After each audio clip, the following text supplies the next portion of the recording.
voit plein de choses très très belles. On voit aussi malheureusement, mais ça je l'ai dit, des choses un peu moins marrantes. Ça c'est des copier-coller fabriqués par la NASA. Des images photographiées en haute altitude. Ouais, on sait. Bon, alors, il nous reste un gros bout là, et Thomas. On va jamais y arriver à la station spatiale des Chinois là. On n'a même pas fait la moitié encore. Vraiment, je me force. Hein. J'ai plus faim. Hein. Moi, j'ai compris. Hein. Moi, c'est bon. Hein. Moi, j'ai goûté ça. Moi, j'ai. Ah oui, c'est de la merde. Je reconnais bien le goût là. Ah oui, oui, oui. Ah oui, ça c'est du surgelé. C'est plein de flotte. C'est de la merde. Vous direz Jean-Pierre Coff. Tu savais, petite anecdote du showbiz, je sais pas si t'avais déjà entendu ça. Il paraît que Jean-Pierre Coff, dans sa maison, il s'est installé des doubles toilettes parce qu'il aimait ça, faire caca en compagnie de son amoureux. Et apparemment, ils faisaient caca ensemble. Donc, ils avaient des toilettes enfin en vis-à-vis, en face à face. Bon, voilà, moi j'ai entendu ça, ça me revient parce que je parle de Jean-Pierre Coff et puis parce que j'en ai un peu ras le cul de parler de Thomas Pesquet pour des neuneux qui comprennent rien. Les gens qui ont compris, tant mieux pour eux. Maintenant, ils rigolent, hein. Ils voient Thomas Pesquet, ils éclatent de rire. Ils voient un t-shirt, la NASA de père en fils, Space comme ma mère, dans le supermarché quand ils vont chercher des fringues pour les gosses. Et franchement, pareil, ils se disent, mais putain, si les gens savaient comment ils se font cuisiner, là, à quelle sauce. Et des NASA Boys, vous êtes là depuis des années, etc. On vous entend plus rien, plus un argument, plus rien à dire. De caca culotte, là. C'est les effets de la picouse, qu'est-ce qui vous arrive? Un peu de consistance, messieurs. Oh putain, respectez-vous vous-même, un minimum, quoi. Mais bon, vas-y. Va être space de père en fils comme ta mère. Putain, la honte sur toute ta famille. Famille de NASA Boy. Oh, faut que je raconte un truc. Ah, désolé, Sioux, faut que je le raconte. C'est mon meilleur ami, un ami d'enfance. On s'aime. Mais putain, c'est un putain de globiste. Même sur la station spatiale, il comprend pas. Il me dit, ouais, mais tu te rends compte, moi, si un jour mon fils il rentre à la maison et qu'il me dit que la Terre est plate, etc., je te promets, on va avoir une discussion, hein, quand même. Ah ben, je dis comment ça une discussion, tu vas pas le taper quand même. Il me dit non, non, mais si le gosse un jour il rentre à la maison et que comme toi, là, connard de Geoffrey, là, il commence à me dire que la Terre est plate et que la station ISS, etc., ouais, franchement, il faudrait que je discute avec lui, que j'essaye de comprendre comment il est arrivé là, pourquoi, etc. J'ai dit mais moi je suis ton meilleur pote, on se connaît depuis l'enfance, on est adultes, etc. Et quand je t'explique et que je te montre les arguments, oui, mais bon, on peut pas vraiment savoir, au final. Comment ça, on peut pas vraiment savoir? T'es en train de me dire que t'hésites entre le modèle plat et le modèle globe? Arrête tout. S'il y avait eu aucune question à se poser, etc., ça aurait duré 15 jours, leur histoire de Terre plate. Et puis, ce serait fait cartonner, et puis voilà. 2022, ça fait depuis, quoi, 2012, 2014, là, que ça commence à bien sortir, cette histoire. Ça va faire 10 ans. 10 ans de Terre plate, qui a abouti à 10% de la population mondiale qui a entendu parler de cette affaire, et puis qui commence à bien cerner un petit peu le poteau rose, là. Oh merde. Je comprends que les Georgia Guidestone, elles s'écroulent. Tu m'étonnes. Une aussi grosse vérité qui vous tombe sur le coin de la tête. C'est un truc de fou. C'est un truc de fou. Et moi, ça me fait rire. Ouais, faudra que je discute quand même. Bah viens, on discute. Pourquoi tu veux pas monter en live sur une de mes chaînes? Oh, tu m'emmerdes, j'ai pas que ça à foutre. J'ai du boulot. Ah, mais je comprends, mon poteau. Bon, bref. Mais vous nous faites rire avec votre Thomas Pesquet. Putain, vous avez toujours pas compris. Ils persistent et ils signent, les mecs, jusqu'à se dire hey, tu les trouves où tes t-shirts? Oh, putain, ta connerie, toi, je sais pas où tu l'as trouvé par contre, mais j'ai pas envie de te le demander, hein, ça m'intéresse pas. Hein. T'es vraiment un fanatique, toi. T'es un fanatique de ton idolâtrie, regarde-le. L'homme bronzage, la tomate presque rouge. Sauf dans la cupola, quand il est à l'extérieur d'une protection atmosphérique. Hein. Là, pas de rougeur. Là, le teint frais, maquillé, du fond de teint, tout parfait, nickel. Juste une petite paire de Ray-Ban que tu vois bien que le soleil, il est bien en face de sa gueule, mais surtout pas rouge. Alors, on continue un petit bout de pastèque. Allez, c'est de la flotte, pas besoin d'avoir faim pour ça. Des ouragans dans le golfe du Mexique, en fait. Et ça, on voit pas très bien, mais c'est une photo dans l'œil du cyclone, en fait, 10 km de haut. Ça, c'est le... Ça lui a pas fait mal au cyclone, quand même, que vous lui tapiez dans l'œil comme ça. Et l'œil au-dessus de la pyramide, quand est-ce qu'on ira le photographier, celui-là? L'œil au-dessus de la pyramide, là, l'œil qui voit tout, l'œil qui contrôle tout, l'œil qui veut le contrôle sur toute la population humaine grâce à la technologie, au contrôle, à l'identité numérique, à l'intelligence artificielle, à tout ce bordel, à la sorcellerie, à toute votre satanisterie. Quand est-ce qu'on va le prendre en photo, l'œil-là? C'est lui qui casse les couilles à tout le monde, en fait. Le grand chétan, le grand Satan, là. Le faux architecte. Les feux en Californie qui avançaient comme ça, qui recouvraient l'État entier. On voit des photos, on voit toute la Californie qui est recouverte de flammes. Ça, malheureusement. Putain, Thomas Pesquet, sur toute la Californie, il a fait un temps clair comme ça.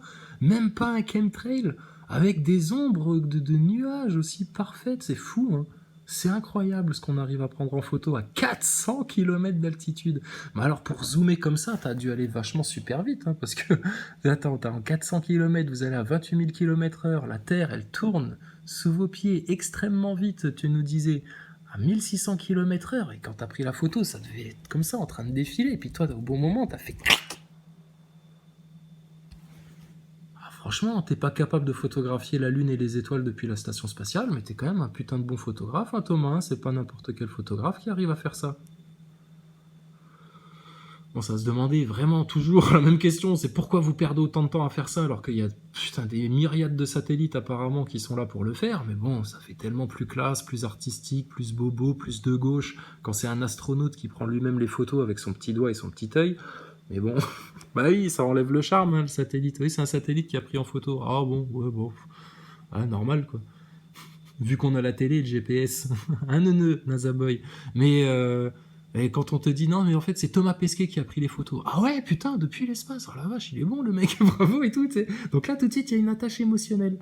Avec un satellite, t'as pas d'attache émotionnelle. C'est comme tous ceux qui rêvent de baiser avec des robots hommes, des robots femmes, etc. Là, le fantasme des Babyloniens, là. Et t'auras rien, en fait, parce qu'il n'y aura pas d'émotion. C'est un simulacre.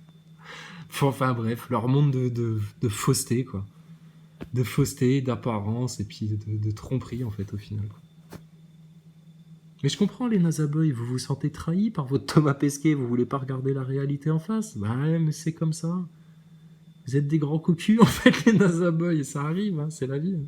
C'est la Grèce, c'est les feux qu'on a eu l'été dernier dans le Péloponnèse. J'espère que ça va pas se reproduire cette année, mais ce que je peux vous dire, c'est qu'entre ma première et ma deuxième mission, on a vu clairement une accélération de ces phénomènes météorologiques violents, donc ouragans. Voilà, donc pile dans le discours narratif, réchauffement climatique, oh là là, les feux, etc. Ouais, mais attends, et combien d'incendies de forêt, de feux là, en Californie, en Australie, à Notre-Dame, à la cathédrale Notre-Dame, dus à des armes à énergie dirigée. Et les chemtrails et la harpe. Alors franchement, ton réchauffement climatique et tes catastrophes naturelles, on va déjà faire la part de ce qui est la Terre qui maintenant est en train de dégueuler l'humanité parce qu'elle devient insupportable à sa surface. Puis quelque part, c'est la punition, le châtiment de Dieu. Hein. Je veux dire, vous pourrissez l'environnement, etc. Tout ça pour des babioles en plastique, tout ça pour plaire à des pétasses, etc. Stop, bah, maintenant tu vas te prendre ta claque, hein, vieux. Hein. Tu vas comprendre ce que c'est que d'être un être humain dans la création. Et puis, quelle est la part de dérèglement climatique provoqué par l'homme, par des technologies qui, tous les jours, épandent de la matière chimique, balancent des vibrations et des ondes à travers tout le merdier, envoient d'intenses flux d'énergie dirigés pour provoquer des incendies, et tout ça, ça existe. Ça fait rire les gogoles, parce que c'est des gogoles. C'est comme ils sont tout aussi gogoles quand tu leur dis que le masque, ça sert à rien, et puis que leur protocole sanitaire, c'est du bidon, et qu'ils sont pas là pour te protéger d'une quelconque maladie. C'est les mêmes gogoles. Mais qu'on vienne pas me parler de réchauffement climatique ou quoi que ce soit, alors que tu prends des photos vues du ciel, à aucun moment, sur aucune de tes photos, on voit un chemtrail, une traînée chimique, une traînée d'avion, rien du tout. Ça n'existe pas. Vous vivez dans le monde de Mickey, dans Disneyland. Nous, on vit dans le vrai monde. Quand on lève les yeux au ciel, très régulièrement, on s'en prend plein la gueule. Et vous, bizarrement, sur toutes vos photos, ça n'existe pas. Donc vous vous foutez bel et bien de la gueule du monde, messieurs les astronautes. Etc. Et que ça, il n'y a pas photo, c'est dû au changement climatique. Alors, on a vu des trucs, vous vous rappelez, c'était la première fois qu'on voyait une aurore boréale, etc. Machin. Bah regarde ça. Ça, c'est l'aurore boréale vue de la station spatiale. Toujours à 400 km d'altitude avec une telle courbure. C'est merveilleux, c'est magique. Moi, je vois une image comme ça, je te dis honnêtement, Thomas Pesquet, je vois une image comme ça, je me dis, putain, la classe, les couleurs, qu'est-ce que c'est beau, là. Waouh. Waouh. Voilà. Pendant des années, j'ai fait comme ça. J'ai fait, waouh, putain, chouette, classe la photo. Oh, stylé. Qu'est-ce que c'est beau, la planète. Faut qu'on en prenne soin. Voilà. Et un beau jour, tu finis par comprendre l'arnaque. Et là, tu te dis, putain, les enculés, la manipulation émotionnelle pour endormir la raison, l'intelligence, le discernement. Ah, il n'y a vraiment que des satanistes pour oser faire ça. Hein. Pas aussi les aurores boréales, incroyable. J'en avais presque pas vu pendant ma première mission.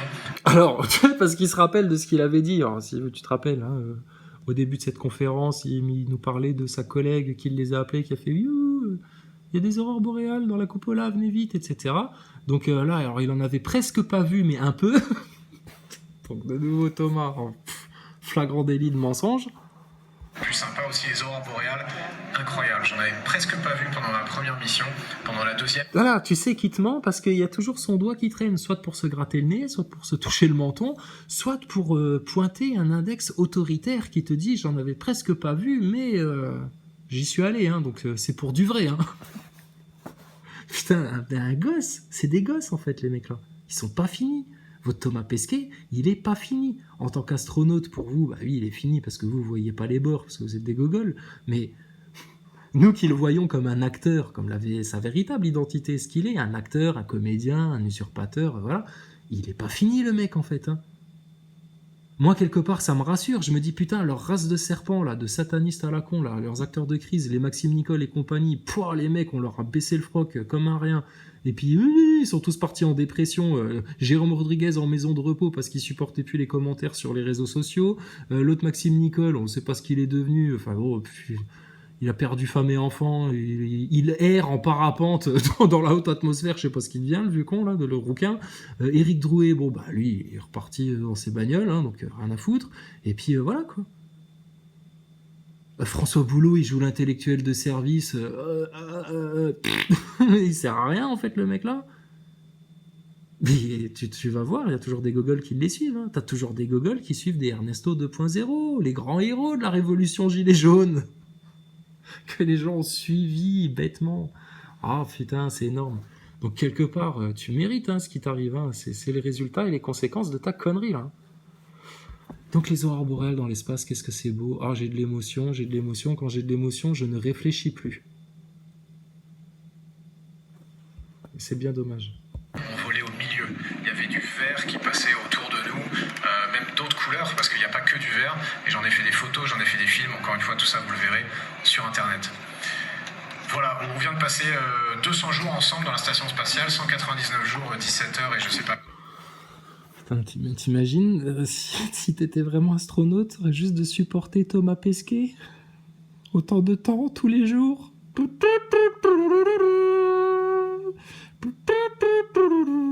Putain, Thomas, il est 6 heures, là. T'es déjà sur ton saxophone au petit-déj. Ouais, les mecs, je tiens une pêche aujourd'hui. J'ai la forme. Je suis tellement content d'aller faire une sortie extravéhiculaire aujourd'hui. Je joue du saxophone dès le petit-déj.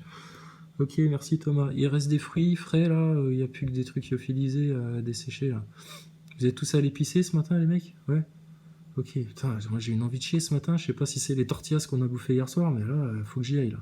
Il y a personne là aux toilettes, je peux y aller. Ah si, il y a Kim Brew, là, MacArthur, là, je sais pas quoi, elle est coincée dedans, elle galère, etc. Apparemment, elle a fait des tâches, faut que t'ailles chez les Russes. Ah, chez les Russes, à l'autre bout de la station, où il y a les murs tout verts, kaki, cacadois, là. Oh là là, non, c'est dégueulasse, en plus ça pue chez eux, j'ai pas envie d'y aller. Oh, tant pis, je me retiens, j'attends. C'est comme ça que ça se passe, la vie quotidienne des astronautes. Moi, je veux la connaître, la vie quotidienne des astronautes. Je veux pas connaître le soap opéra, le roman photo, la télé-réalité que vous vendez aux gens. La vraie vie des astronautes dans la station, ça se passe comment? Tu croises un collègue après ta séance de sport de 2 heures, et alors, donc, c'est chacun son tour, parce qu'il y en a qu'une des machines de sport au final. Bon, ok, admettons. Bon, bah alors comment ça se passe? Ça demande une sacrée logistique, parce que quand vous avez besoin d'être plusieurs pour faire une sortie extravéhiculaire, préparer le mec, etc., bah faut pas que ça tombe pendant la séance de sport d'un de vos mecs, là. Bon, tu croises un de tes mecs qui sort de séance de sport tout transpirant, puis en apesanteur, comme ça, t'es en train de voler, puis manque de peau, tu lui grilles la priorité, puis pouf, vous percutez comme ça. Avant que le mec il ait eu le temps de complètement s'essuyer, c'est à la lingette et tout, t'imagines là, explosion de sueur que ça ferait comme ça en apesanteur. Puis t'en fous partout, puis il y en a sur les murs, etc. Bonjour les bactéries. Alors t'en as installé dans combien de modules tes fameux revêtements antibactériens, autodésinfectants, là, monsieur Pesquet? C'est un Thomas Pesquet, je te dis, on n'a plus rien à faire en fait. Moi j'ai l'impression, il y a plus de challenge. C'est même plus drôle. Je viens sur un paillasson, je m'essuie les pieds. Et puis il y a tous tes rageux idolâtres là qui sont tout autour, qui râlent, tu sais, comme des petites hyènes impuissantes en train de se faire bouffer là par des grands lions. Et puis là, elles essayent d'insulter, tu vois, elles cuinent, elles sont pas contentes, elles font un petit peu leur loutruche qui découvrent la vérité. Oui, bienvenue sur notre planète, Thomas Pesquet. Paix à toi aussi. Et donc, elles pleurnichent, tu vois, les petites hyènes, mais on s'essuie les pieds sur ta tronche, en fait, Pesquet. Et sur ta tronche, et sur la tronche du CNES, sur la tronche de la NASA, sur la tronche de la plus haute autorité de science de cette planète, dont on a, nous, découvert tout le subterfuge d'illusions, la vérité, l'arrière des coulisses, des rideaux, etc. Donc, franchement, les NASA Boys, vous êtes bien, là? Vous vous sentez bien? Tant mieux pour vous. Combien de minutes exactement, et il a été temps de rentrer. On était un peu, évidemment, un peu triste de partir, mais aussi... On était un peu triste, forcément, un peu. Il y a toujours un peu quelque chose. Alors c'est ça la base de contrôle, de surveillance avec les diététiciens, les mecs à fond dans la science, qui comprennent tout à la science, qui sont des cadors à la science, mais qui portent leur masque alors qu'il n'y a personne autour d'eux, juste parce qu'on leur a dit de le faire, parce que ça fait plus corporate, ça fait plus mainstream, ça fait moins complotiste de porter son masque à chaque fois qu'on nous demande de le faire. Allez, neuneux, ça va les grands scientifiques, bravo, félicitations. Putain. Pas de limite dans la connerie. Alors c'est à partir de là que vous surveillez quoi alors ici? Le blindage, les débris, les déchets qui arriveraient à toute allure sur la station spatiale, les communications, l'état cardiaque des mecs, leur poids, leur état de santé, les expériences aussi, si c'est vous qui êtes là pour faire le suivi, la maintenance. Il y a un responsable sécurité ici. Le responsable sécurité, c'est qui? C'est un grand jeu vidéo, un grand simulateur. Et ça marche, hein. Voilà.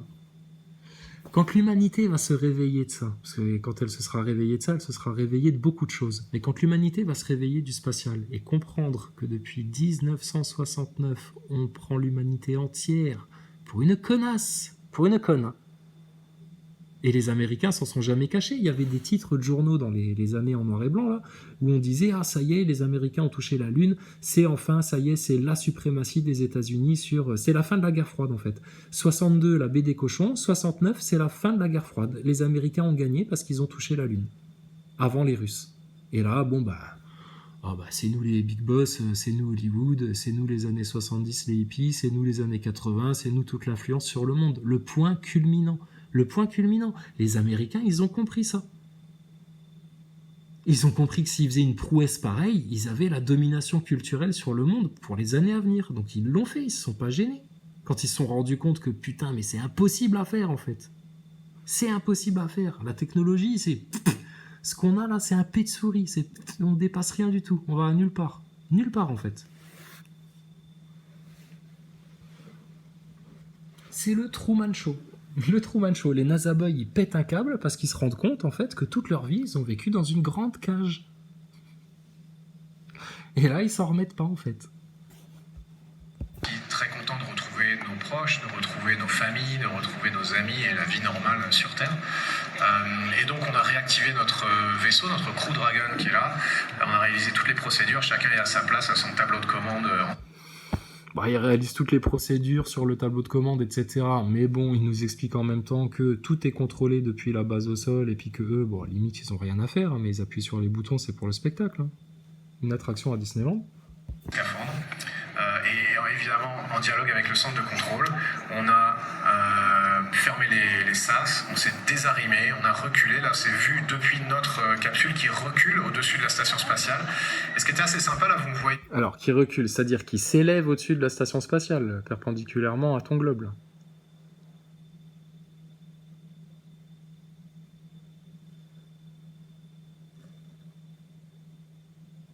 Donc, logiquement, s'il fait cette opération-là, il devrait vite être décalé de la station, non ?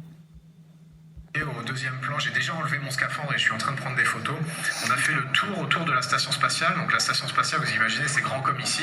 On a fait un grand 360 à peu près 200 mètres de distance et on l'a mitraillé sous toutes ses coutures.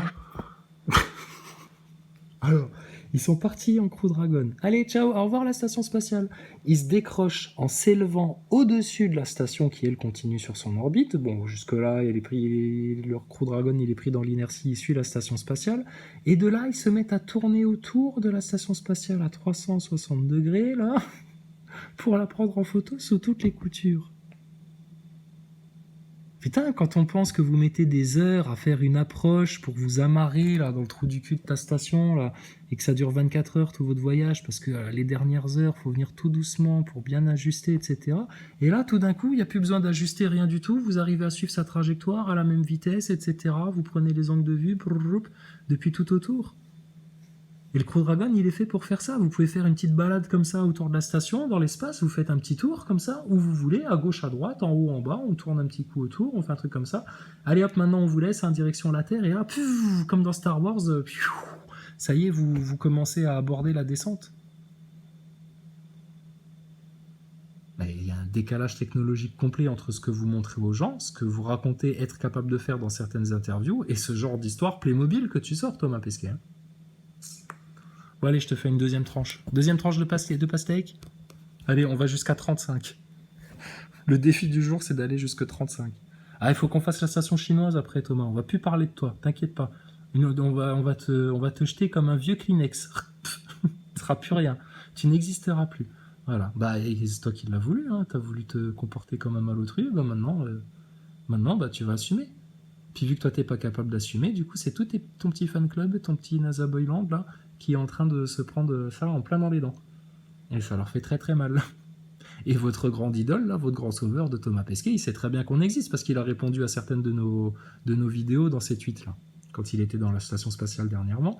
Et donc, lui, il vient même pas vous défendre. Putain, c'est le père courage aussi. Vous êtes à l'image de vos idoles, en fait, les NASA Boys. C'est un gros lâche, c'est une grosse merde, il a pas d'argument, il sait rien raconter, et puis il se défile, et puis c'est une petite crotte, en fait. Puis bah vous êtes pareil. Puis nous, on s'efforce d'être comme notre plus grande idole aussi. Le Seigneur, notre Père éternel dans les cieux. D'être gentil avec vous, d'être bon, de dire la vérité, quoi que ça coûte. De ne pas s'attacher aux biens d'ici-bas, mais de s'attacher aux trésors dans le ciel. Et vous avez la rage.